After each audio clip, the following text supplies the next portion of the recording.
Assalamualaikum warahmatullahi wabarakatuh. Halo teman-teman, pada kesempatan kali ini kita akan mempelajari tentang materi globalisasi, yaitu pengertian, ciri, jenis, dampak, dan sikap dalam menghadapi globalisasi. Oke, sekarang kita mulai saja. Globalisasi diartikan sebagai proses di mana antar individu, kelompok, dan antar negara saling berinteraksi dan saling mempengaruhi satu dengan yang lainnya yang melintasi batas antar negara.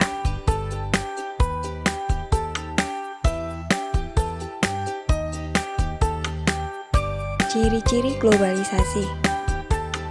1. Peningkatan interaksi kultural. Melalui televisi atau media sosial, setiap orang dengan sangat mudah mengakses atau mendapatkan pengetahuan baru, serta mengenal budaya yang ada di negara luar, begitu juga sebaliknya. 2. Peningkatan masalah bersama. Permasalahan yang dihadapi suatu negara bukan lagi menjadi masalah internal saja, melainkan menjadi perhatian bersama masyarakat dunia, misalnya seperti masalah lingkungan hidup ataupun kejahatan perang yang ada di suatu negara.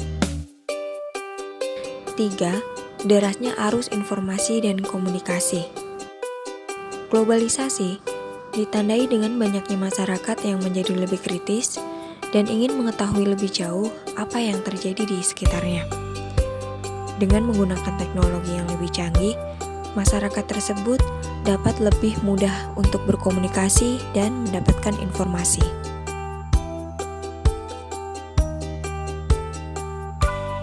4. Perubahan di segala bidang sangat cepat. Globalisasi ditandai pula dengan adanya perubahan yang sangat cepat di segala bidang.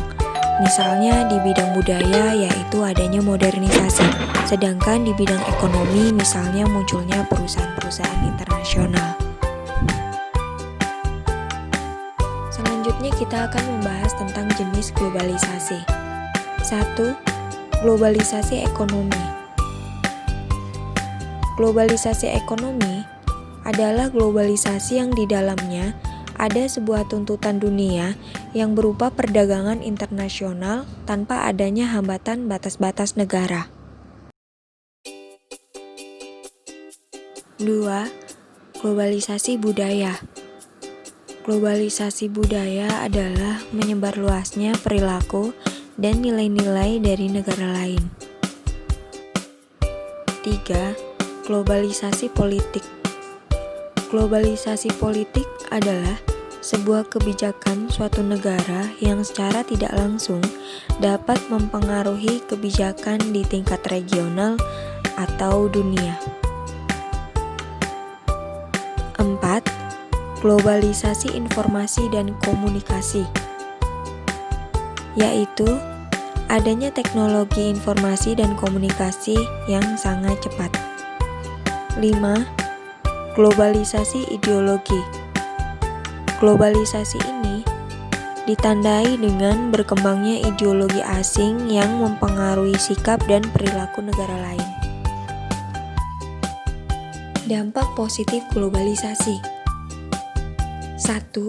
Berkembangnya ilmu pengetahuan dan teknologi. Kemajuan ilmu pengetahuan dan teknologi telah memberikan berbagai kemudahan dalam kegiatan manusia. Salah satunya adalah diciptakannya mesin-mesin canggih yang dapat meringankan berbagai pekerjaan manusia. 2. Tingginya mobilitas sosial. Globalisasi menyebabkan semakin terbukanya peluang bagi meningkatnya mobilitas manusia untuk bergerak dari satu wilayah ke wilayah lainnya. 3. Perekonomian negara semakin meningkat.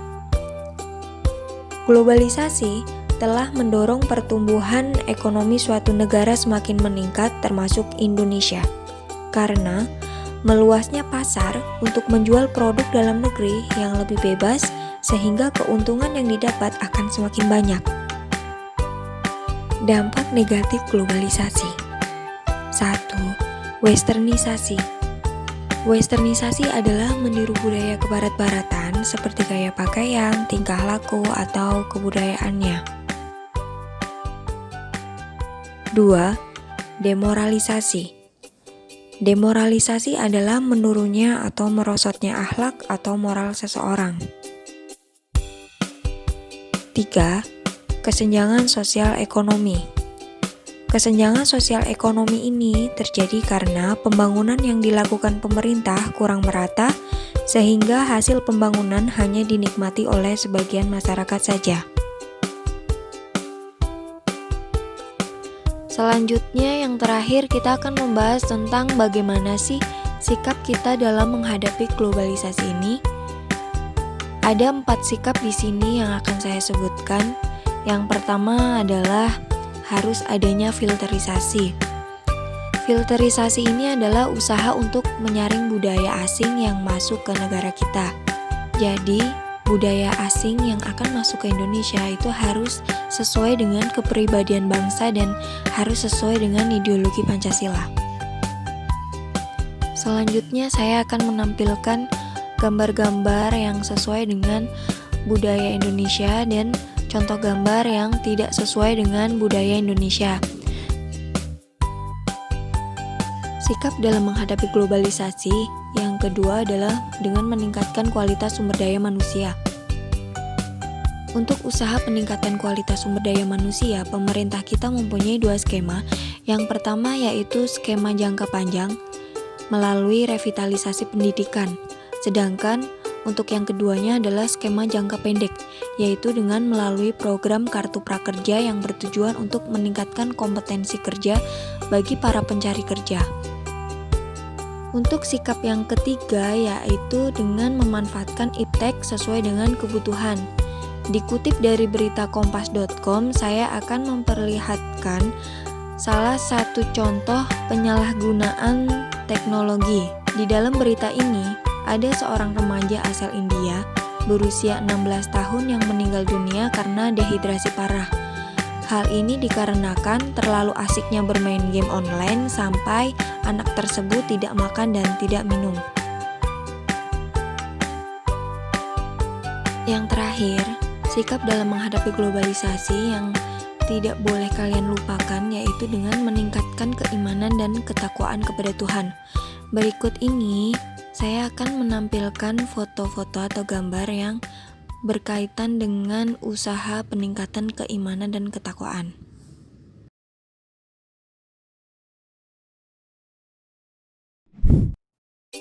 Sekian untuk video kali ini. Next, kita akan membahas video pembelajaran tentang sosiologi lagi dengan materi yang berbeda. Oke, jangan lupa subscribe. Terima kasih. Wassalamualaikum warahmatullahi wabarakatuh.